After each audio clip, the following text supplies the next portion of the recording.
रामायण क्या है? एक रात की बात है। माता कौशल्या जी को सोते में अपने महल की छत पर किसी के चलने की आहट सुनाई दी। नींद खुल गई। पूछा कौन है? मालूम पड़ा श्रुतकीर्ति जी, सबसे छोटी बहू, शत्रुघ्न जी की पत्नी।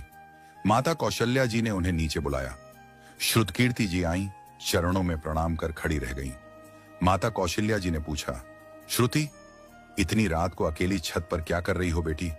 क्या नींद नहीं आ रही? शत्रुघ्न कहाँ है? श्रुति कीर्ति की आंखें भर आईं। मां की छाती से चिपटी, गोद में सिमट गईं। बोली, मां, उन्हें तो देखे हुए 13 वर्ष हो गए। उफ! कौशल्या जी का हृदय कांप कर झटपटा गया। तुरंत आवाज लगाई। सेवक दौड़े आए। आधी रात ही पालकी तैयार हुई। आज शत्रुघ्न जी की खोज होगी। मां चली। आपको मालूम है शत्रुघ्न जी कहां मिले? अयोध्या जी के जिस दरवाजे के बाहर भरत जी नंदीग्राम में तपस्वी होकर रहते हैं, उसी दरवाजे के भीतर एक पत्थर की शिला है।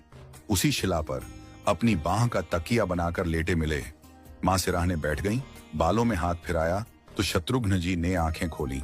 मां! उठे, चरणों में गिरे। मां, आपने क्यों कष्ट किया? मुझे बुलवा लिया होता। मां ने कहा, शत्रुघ्न यहां क्यों? शत्रुघ्न जी की रुलाई फूट पड़ी। बोले, मां, भैया राम जी पिताजी की आज्ञा से वन चले गए। भैया लक्ष्मण जी उनके पीछे चले गए। भैया भरत जी भी नंदीग्राम में हैं। क्या ये महल, ये रथ, ये राजसी वस्त्र विधाता ने मेरे ही लिए बनाए हैं? माता कौशल्या जी निरुत्तर रह गई। देखो क्या है ये राम कथा। ये भोग की नहीं, त्याग की कथा है।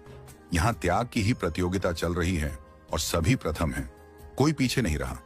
चारों भाइयों का प्रेम और त्याग एक दूसरे के प्रति अद्भुत, अभिनव और अलौकिक है। रामायण जीवन जीने की सबसे उत्तम शिक्षा देती है। भगवान राम को 14 वर्ष का वनवास हुआ तो उनकी पत्नी सीता मैया ने भी सहर्ष वनवास स्वीकार कर लिया। परंतु बचपन से ही बड़े भाई की सेवा में रहने वाले लक्ष्मण जी कैसे राम जी से दूर हो जाते?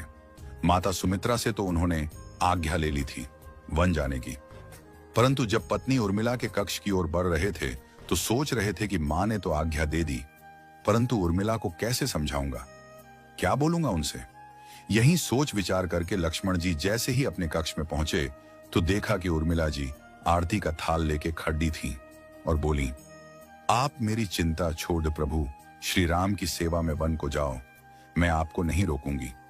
मेरे कारण आपकी सेवा में कोई बाधा ना आए, इसलिए साथ जाने की जिद भी नहीं करूंगी। लक्ष्मण जी को कहने में संकोच हो रहा था, परंतु उनके कुछ कहने से पहले ही उर्मिला जी ने उन्हें संकोच से बाहर निकाल दिया। वास्तव में यही पत्नी का धर्म है। पति संकोच में पड़े उससे पहले ही पत्नी